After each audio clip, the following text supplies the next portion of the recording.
Itu yang harus Anda pertanggungjawabkan dengan Allah di hari kiamat nanti. Belum lagi dipakai main HP sekarang. La ilaha illallah. Kita yang tua aja Ustaz Ferry sama HP pengaruh kita. Padahal mau tidur samping istri kita main HP, ini main HP, kita main HP. Yang satu lihat TikTok, yang satu lihat IG, yang satu lihat ini tidur bersebelahan sama kita istri. Ngobrol enggak main HP aja. Tahu-tahu dia tidur HP mesti nyala tuh lagu. Naudzubillah. Dia tidur, akhir sadar dunianya dia, akhir tidurnya dia lagi dengerin lagu dangdut tuh.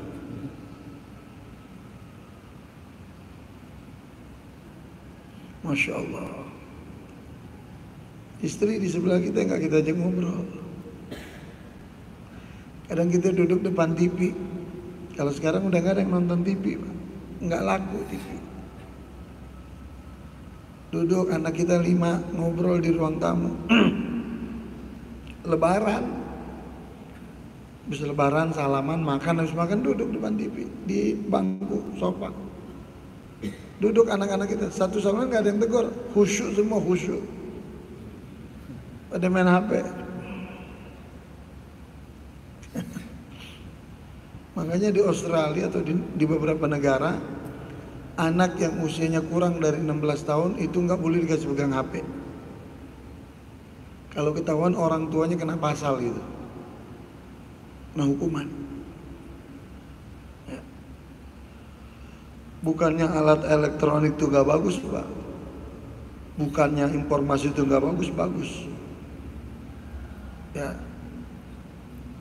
Kalau dulu tempat maksiat mudah dideteksi dan mudah dibubarin.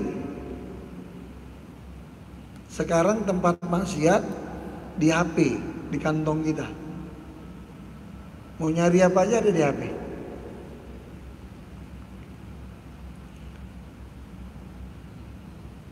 Kemudian ya dirikan itu sholat. Makanya sholat itu Pak, hubungan antara limada sumiyas shalah. Kenapa dinamakan sholat? Li'annu silah ma bainal abdi wa rabb. Karena sholat itu hubungan langsung antara hamba dengan Allah. Itu sholat. Dari di atas kita Pak, dari di atas nih. Diri, takbiratul ihram, sujud. Ruku tidak sujud, dari atas ke bawah. Makanya sujud karena makhluk haram hukumnya.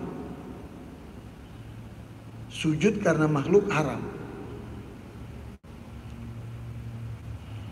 Kecuali sujud karena Allah.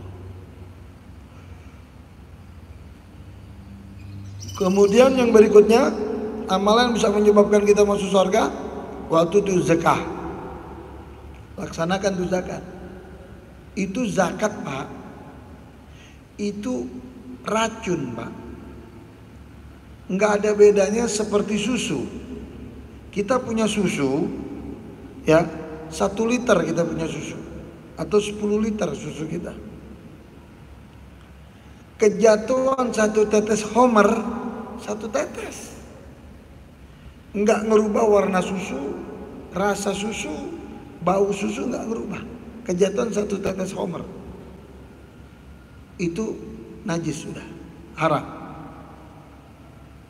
Loh, ini 10 liter kejatuhan 1 tetes homer, haram. Begitu juga harta yang kita miliki Pak, harta yang kita miliki itu harus kita keluarkan zakat. Kita ibaratkan itu racun. Kalau kita nggak keluarkan zakat mal yang kita punya, berarti harta Anda itu tercampur dengan racun tadi. Bagaikan susu yang terkena 1 tetes daripada khamar. Zakat. Zakat itu bukan hak kita. Zakat bukan punya kita. Tapi ada bagiannya punya orang fakir. Thamaniyatul asnaf. Ada 8 golongan yang dibolehkan untuk menerima zakat. Allah kasih harta kita banyak Allah kasih. Kemudian zakat Allah titipkan. Aku kasih kamu rezeki banyak ya. Aku titipkan punya aku untuk orang fakir. Untuk 8 golongan. Aku titip melalui harta kamu. Ya. Dan zakat ini pembersih, Pak. An-nama wa tadhkir. Untuk membersihkan harta kita. Ada dulu kejadian di Manggarai. Di dekat terminal Manggarai itu dulu ada yang jual-jual keramik di situ.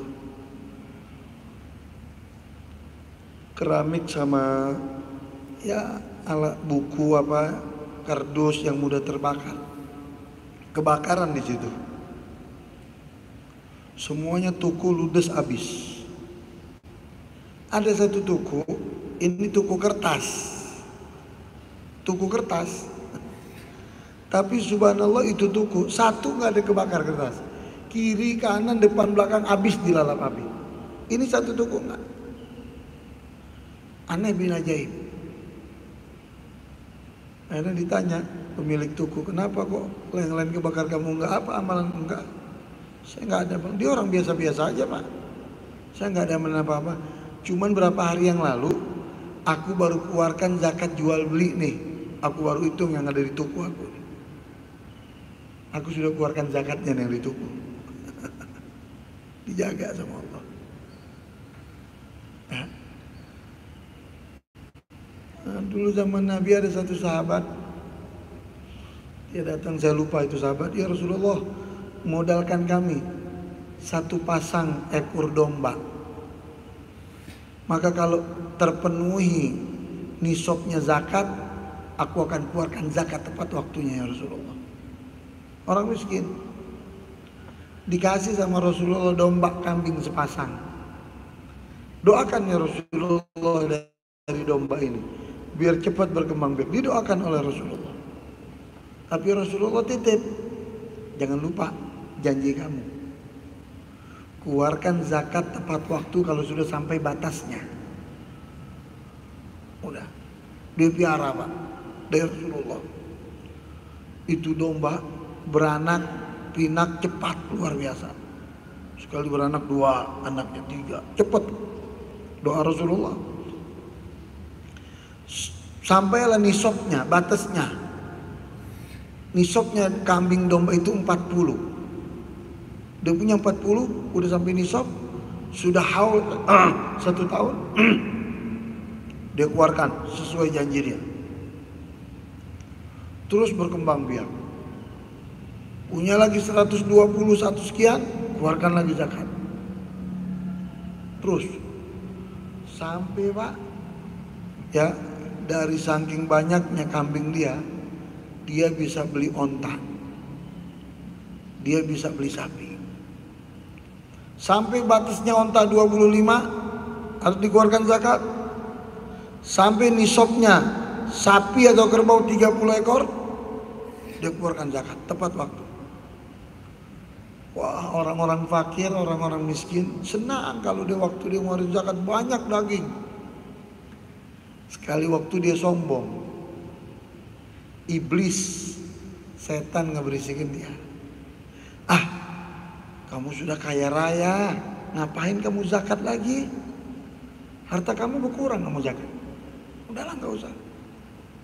Singkat cerita tergoda sama setan, sama iblis, dia nggak mau zakat. Orang fakir datang, mana zakat itu? Gak ada, saya nggak mau keluar zakat. Akhirnya sampailah kepada telinga Rasulullah, dia nggak mau ngeluarin zakat. Lalu Rasulullah perintahkan kepada Sayyidina Abu Bakar Siddiq, coba kamu cek betul ke itu orang gak mau keluarin zakat. Dicek benar. Lalu Rasulullah angkat kedua tangannya depan Sayyidina Abu Bakar Siddiq, ya Allah, sebagaimana janji dia tidak dia penuhi, maka kembalikanlah seperti awal satu pasang ekor unta dan domba yang dia miliki. Tanpa dia sadari Pak, binatangnya pada mati, kena hama, mati. Dia heran, mau datang ke Rasulullah malu. Habis binatangnya, tinggal satu pasang domba. Dia datang lagi kepada Rasulullah. Ya Rasulullah, maafkan saya berkhianat dengan janji saya minta doa lagi ya Rasulullah. Kata Rasulullah apa? Doa aku tidak akan dikabulkan oleh Allah bagi orang pembohong yang tidak mau mengeluarkan zakat. Makanya Sayyidina Abu Bakar Siddiq bilang apa? Kalau tidak ada hukum Allah bagi orang yang melarang untuk mengeluarkan zakat, yang gak mau keluarkan zakat, akan aku bawa orang itu ke atas gunung paling tinggi, aku lemparkan dia dari atas gunung ke bawah. Jadi zakat itu kalau kita mau masuk surga, ini Arabi kata Nabi, keluarkan zakat. Zakat itu racun, Pak. Jadi kalau racun nyampur sama harta kita, gimana nih kita mau keluarin? Ya. Kemudian yang berikutnya watasilur rahim, dan sambungilah tali persaudaraan.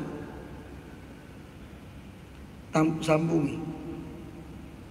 Jangan kita ini hobinya ngadu domba orang, mutusin hubungan orang. Ini lagi akur satu sama lain, kita racunin. Itu dia nggak bagus ngomongin kamu. Ini begini. La ilaha illallah. Jangan. Ya, kata Nabi dalam hadis, la yasmuratil jannah gutta'ur rahim. Kata Nabi, nggak akan orang masuk surga yang dia punya sifat apa? Gutta'ur rahim, yang selalu memutuskan tali persaudaraan. Justru kita ini Pak, ada teman kita ribut nggak akur. Kenapa kamu nggak akur? Ya kan? Ayolah. Kadang-kadang hal-hal sepele, begitu kita jadi pelantara, kita bicarakan baik-baik, mereka sakit. Ya Allah maaf ya kalau begitu. Saya dengar omongan orang yang ini begitu juga. Makanya kalau saya saranin, kalau inti duduk sama orang, yang orang itu kerjanya ngegunjing orang, ngomongin orang, inti bangun deh, kagak ada guna. Gitu. Jadi amalan yang bisa memasukkan kita surga kata Nabi kepada Arabi itu diantaranya sambung tali persaudaraan.